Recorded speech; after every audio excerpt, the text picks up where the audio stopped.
Hi friends, అందరు ఎట్లున్నారు? మంచిగా ఉన్నారా?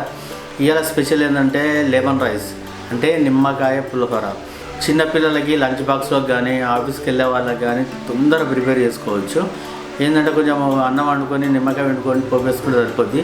మంచిగా ఉంటుంది. చేసి చూపిస్తా సింపుల్గా. ఓకేనా ఫ్రెండ్స్? మనం వండుకున్న అన్నంలో సరిపడా ఉప్పు వేసుకొని మంచిగా కలుపుకోవాలి.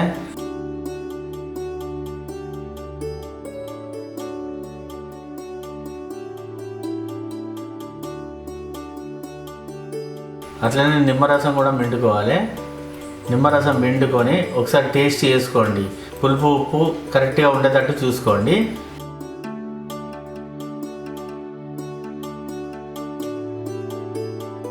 ముక్కుడు పెట్టుకొని ముక్కుడులో సరిపడా నూనె పోసుకోవాలి. నూనె గరం అయినాక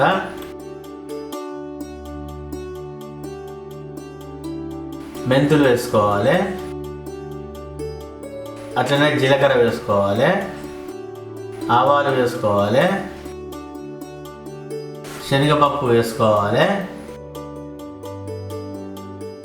సరిపడా పల్లీలు వేసుకొని 1 నిమిషం పాటు గోలించుకోవాలి.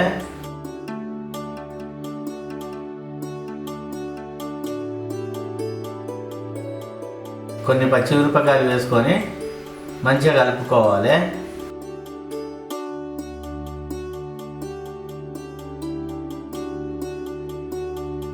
సరిపడా పసుపు వేసుకోవాలి. అట్లనే కళ్యామాకు వేసుకొని కొద్దిగా ఉప్పు, ఆల్రెడీ మనము అన్నంలో వేసుకున్నాం కదా, పోపులకు సరిపడాక ఉప్పు వేసుకొని ఇవన్నీ మంచిగా ఎర్రగా అయ్యేటట్టు మంచిగా గోలించుకోవాలి.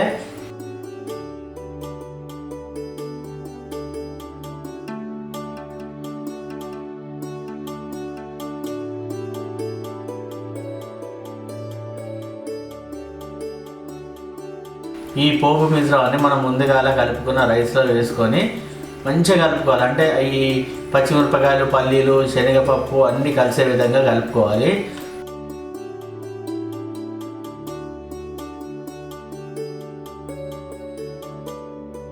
చూసారు కదా ఫ్రెండ్స్, మంచిగా కలుపుకున్నాం.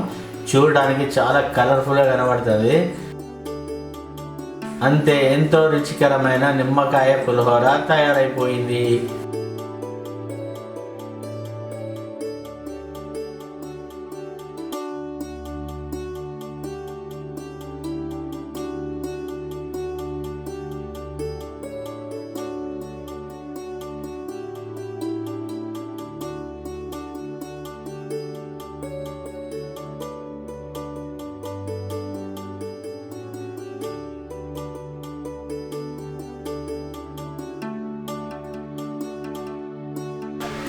చూసిరా ఫ్రెండ్స్, మస్తు ఈజీగా వేసుకోవచ్చు.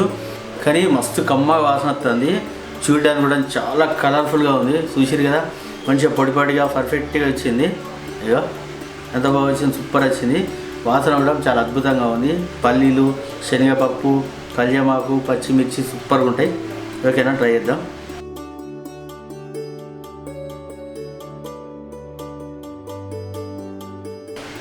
నాకైతే బాగా నచ్చింది. పిల్లలకి లంచ్ బాక్స్లోకి కానీ మంచిగా ఉంటుంది. ఓకే నా ఫ్రెండ్స్, నా వీడియో ఇట్లా నచ్చితే లైక్ చేయండి, షేర్ చేయండి, కామెంట్ చేయండి. మరిన్ని నా వీడియోస్ కోసం నా ఛానల్ని సబ్స్క్రైబ్ చేయండి. నెక్స్ట్ వీడియోతో మళ్ళీ కలుద్దాం. ఓకేనా, అంతవరకు బాయ్.